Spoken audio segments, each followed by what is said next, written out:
Saudações, muita boa tarde, bom dia, boa noite. Este é o meu, o seu, o nosso canal Aula Particular. Solta a vinheta, editor!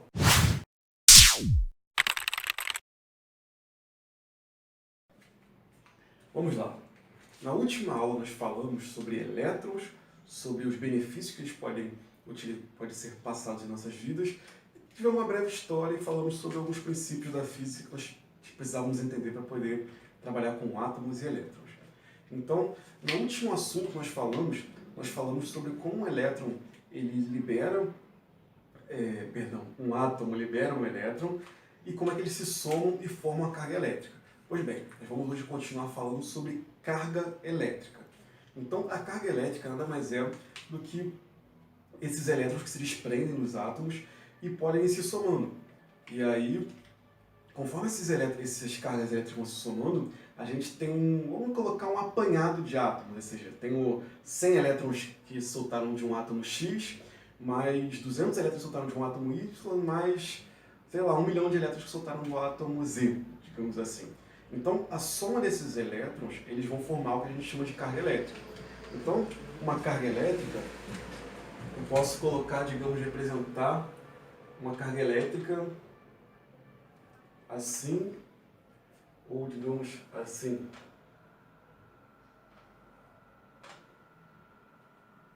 Ué, mas espera aí. Você não falou para mim que o elétron é a parte negativa do átomo?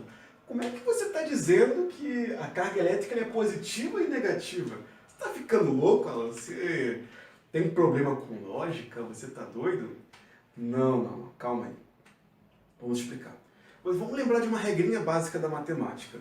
Vocês lembram que quando eu tenho negativo com negativo, eu tenho o quê? Positivo, tem duas cargas negativas, tem dois valores negativos, eles se somam, e quando eu tenho dois valores, um positivo e um negativo, eles se subtraem. Então, se eu tenho vários elétrons, digamos assim, ó, eu tenho um elétron que vale 100, eu tenho outro elétron que vale 1000, eu tenho outro elétron que vale 50, aqui são menos, né, digamos assim. Quando se desprenderam, eles eram negativos. Então, quando eles se desprenderam sendo negativos, o que vai acontecer aqui quando eu tiver essa soma? Já lembra que eu disse que eles eram negativos quando se desprenderam, depois eles se somam formando a carga elétrica?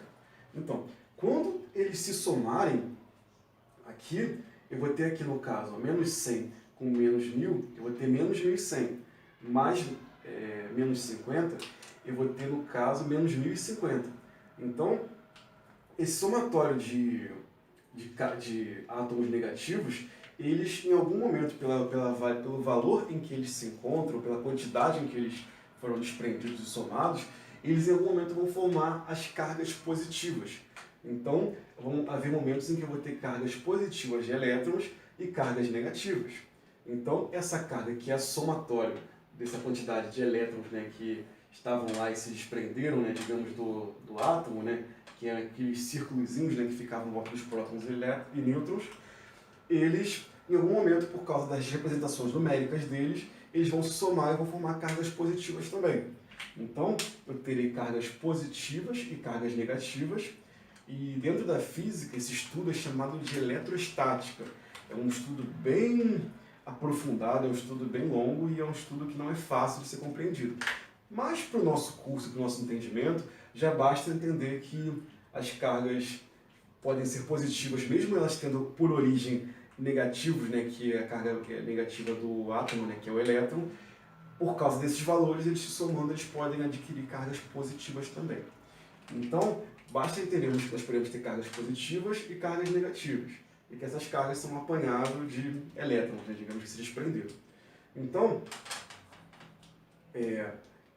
essas cargas que nós temos aqui, em algum momento, elas vão se encontrar. Vamos colocar que, de repente, eu tenha, em algum momento, em algum espaço, essas cargas, essas cargas estejam separadas. No momento em que elas se encontrarem, o que vai prevalecer é o valor de cada uma delas. Por exemplo, se essa carga aqui ela vale menos 500 e essa daqui ela vale Esse mais aqui ele é simbólico, né? A gente sabe que todo número que não tem um menos do lado é um número positivo, né? Mas vamos colocar que essa carga aqui, ela seja uma carga de 1000. Quando elas se chocarem, digamos assim, esse choque que eu falo é troca de cargas.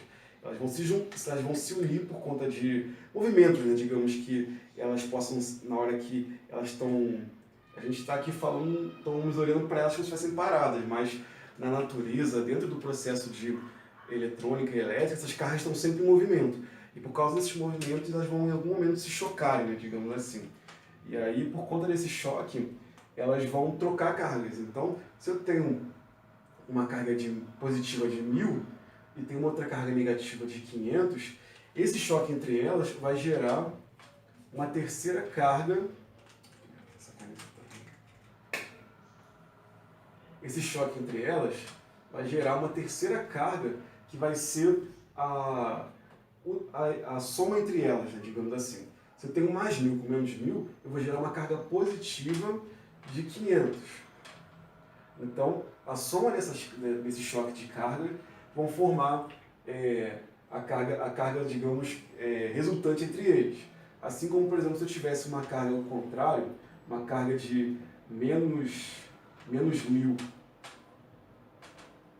um choque com uma carga de mais 500 positivos, eu teria também uma resultante de uma carga negativa de menos 500.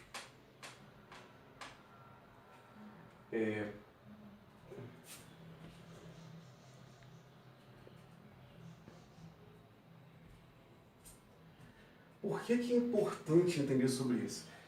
Quando nós estivermos falando de capacitor e quando nós falamos da segunda lei de Ohm, que nós vamos falar sobre resistividade de condutores, essa questão vai ser muito importante por causa da gente entender como é que acontece o acúmulo de cargas. O capacitor, por exemplo, é um componente que ele acumula cargas elétricas e ele faz isso exatamente por esse tipo de fenômeno, nós chamamos de fenômeno da eletrostática, que esse choque entre cargas e a resultante entre eles vai determinar se as cargas que vão passar por aquele condutor serão positivas ou negativas. Então, esse é o que nós chamamos de fenômeno da eletrostática e esse entre aspas, é o conceito e o trabalho que acontece com as cargas elétricas resultantes desse desprendimento de elétrons. No próximo tópico nós vamos abordar sobre como é que é feito para que esse elétron que já estava em movimento em torno do próton e do nêutron, ele seja desprendido. O que a gente faz fisicamente, o que a gente aplica de força para que isso aconteça para a formação da carga elétrica. Tá ok?